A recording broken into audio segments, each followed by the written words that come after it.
Hey, what's up, golfers? Today's a fun one. We're going to talk about hitting a little harder, hitting a little farther with the driver especially. Don't swing hard at wedges. Doesn't make a lot of sense. But with the driver, you want to swing hard because you want to hit the ball far. I think you should be able to. Problem is, when a lot of people swing hard with a driver, they're in such poor positions. It just exacerbates spin. They never really see any more distance. You might get a little more ball speed out of them, certainly more club head speed. Really doesn't equate to more distance if the club's not moving in the right direction. So what we're talking about today specifically is the angle of attack, angle of approach, sometimes it's called. And that is going to have a huge impact on the total spin of the golf shot. Right? We want to launch it high, spin it low. If the club face is in a good spot and the path is working well with the face, that's the way to maximize distance potential. Okay, so a lot of times an over-the-top move or a person that plays a slice is going to have a more difficult time with an upward angle of attack with a driver. Okay, so with your irons, with your wedges, and as clubs get longer, less and less this way, we're going to be swinging down. By the time the club hits the ball, it's moving down. With the wedges, a few degrees. Once you get into a 7-iron, it might be 1 to 2.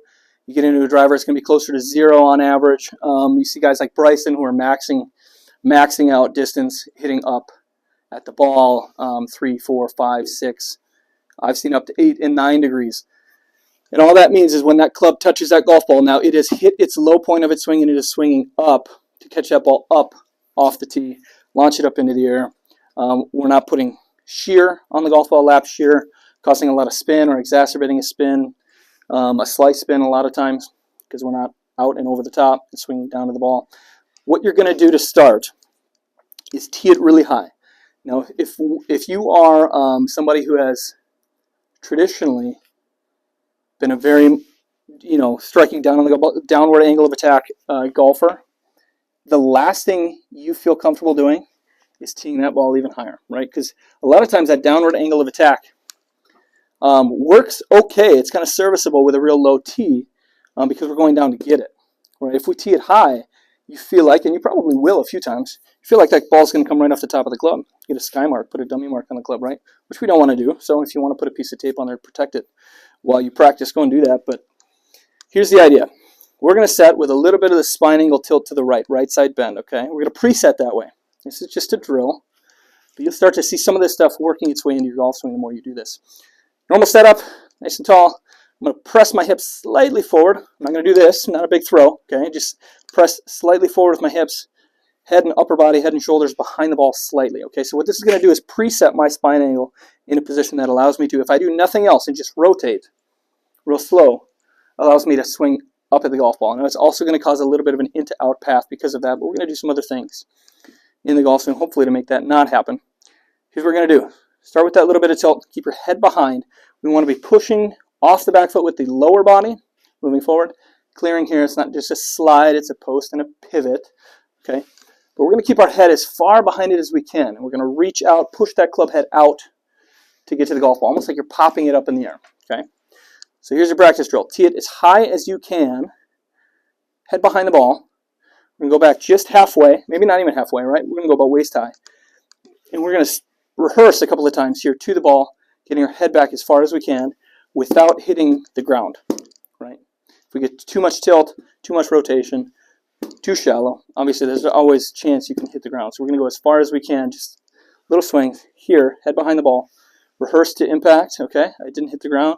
Rehearse to impact, okay, I didn't hit the ground. Maybe on that third one, just real slow, kind of like that. Angle of attack on that one.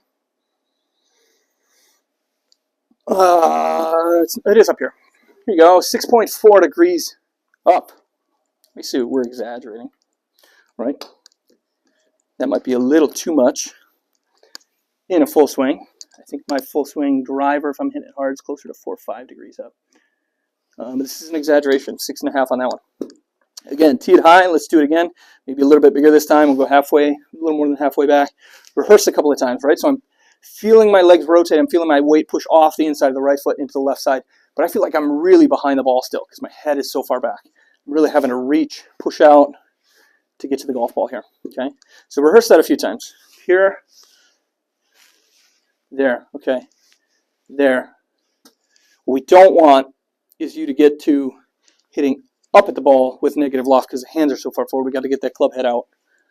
It's going to feel a little bit like a throw, again, like flipping that ball up into the air. Okay, rehearsed. Let's go a little faster. What does that one say? That was only 3 degrees up. I felt maybe a little bit more of a rotation. Didn't stay behind that one quite as well. Okay, this is something you can do at home.